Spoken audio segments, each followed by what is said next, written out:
Hello everyone and welcome back to The box office!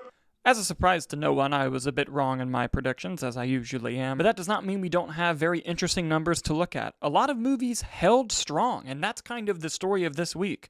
Multiple films in the top 5 had very low drops or lower than anticipated drops, which is a very good sign for things to come, especially into the Thanksgiving and Christmas holiday, which tend to be big movie-going days. Christmas Day being the biggest movie-going day of the year, usually always. By the way, these are the Sunday estimates, because I had to film on a Sunday just due to certain scheduling with screenings and other stuff this week, so I will put the final Monday numbers in the description below, but these, what you're about to see, are the Sunday estimates, just letting you know. Coming in first was Venom, The Last Dance, making $26.1 million in week 2, only dropping 49%, which was lower than anticipated, considering how the film kind of underperformed in its first weekend, at least in North America.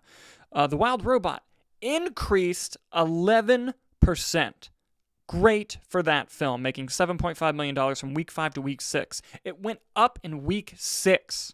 Amazing stuff from The Wild Robot, which is a fantastic movie. Smile 2 in week 3, again, look at this drop, only 29%, making $6.8 million.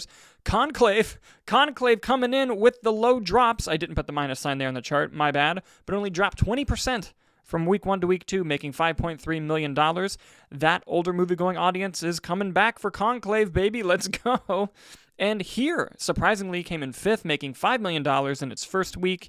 And, good for that movie. It's Robert Zemeckis. I haven't had a chance to see it yet, but hey, hopefully you can have a strong hold like these other ones. We'll have to see how it goes from week to week. And something else that I also wanted to point out before we dive into the charts here is that last week one prediction I did have was that We Live in Time would have its first decrease, considering it had had increases because of the theater increases it had, and it did have a decrease, but it was very small again, but it did take it into 6th place just because of the other films. But look at this as well. We Live in Time only dropped 28% from week 3 to week 4, making $3.4 million.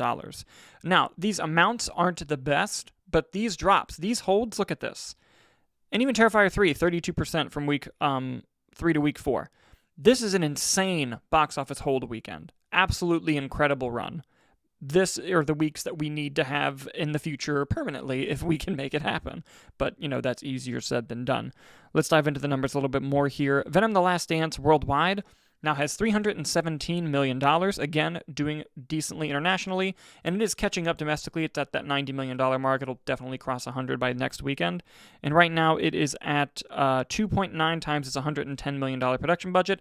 We're already in the profitability range, and it will likely, may even get to like 4 times the budget.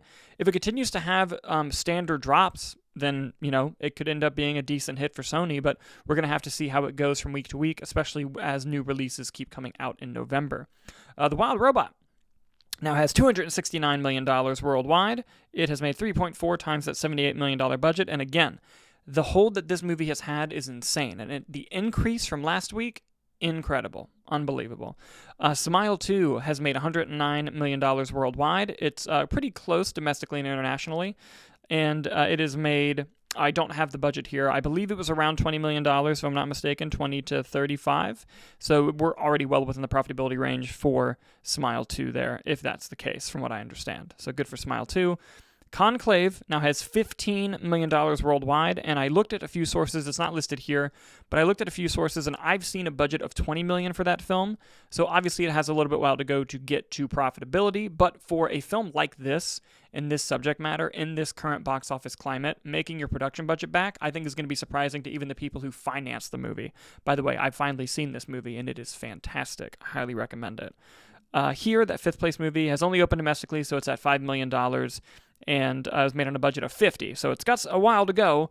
I don't know how a movie with one camera placement costs $50 million. I know that there was some de-aging technology and all that, and I'm sure Tom Hanks and Robin Wright aren't cheap. However, I feel like that number could have been lower. I don't anticipate this making money for the studio unless it literally increases every week until the end of time. But hey, hopefully it can do well. I haven't seen this one yet. If you've seen it, let me know what you thought in the comments. We Live in Time Now, it's $18 million worldwide. I don't have it here, but I've also heard that it was around a $25 million budget. So it's coming up on that production budget. Hopefully, it can even get a little bit past that if it continues to have those low drops that we keep seeing. Although, with the two lead stars of this film and the subject matter, I assume it will do pretty gangbusters on streaming when it does get there in PVOD.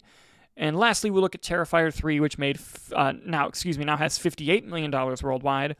An overwhelming majority of that being domestically. It was a huge hit. Again, last week it became the highest grossing not rated film of all time.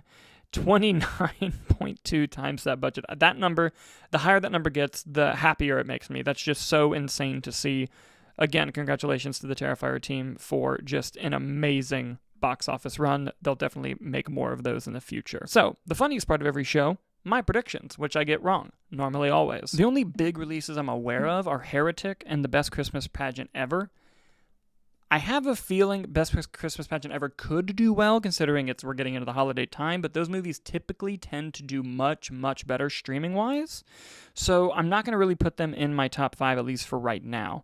I think my predictions are going to go as follows. Venom will come in number 1 again, with hopefully another low drop for them. I think Heretic is going to come in number 2, because that also opens, and that movie's marketing has been insane. Heretic could easily open number 1. I'm going to change my mind right now. Heretic is going to open number 1. Venom's going to open number 2. I think Wild Robot's going to continue killing it, opening number 3. Not opening, but coming in number 3, you know what I mean. And we'll do Smile 2 number 4, and I think Conclave will hold at number 5. It is possible that The Best Christmas Pageant Ever gets in there, but I don't think that movie's done a great job with its marketing, and I actually don't know how many people know that movie even exists, to be honest. So that's going to be my predictions. What are your predictions? Please leave them in the comments. If you're right, I'll shout you out on the show. Thank you guys so much for watching, and we'll see you next week.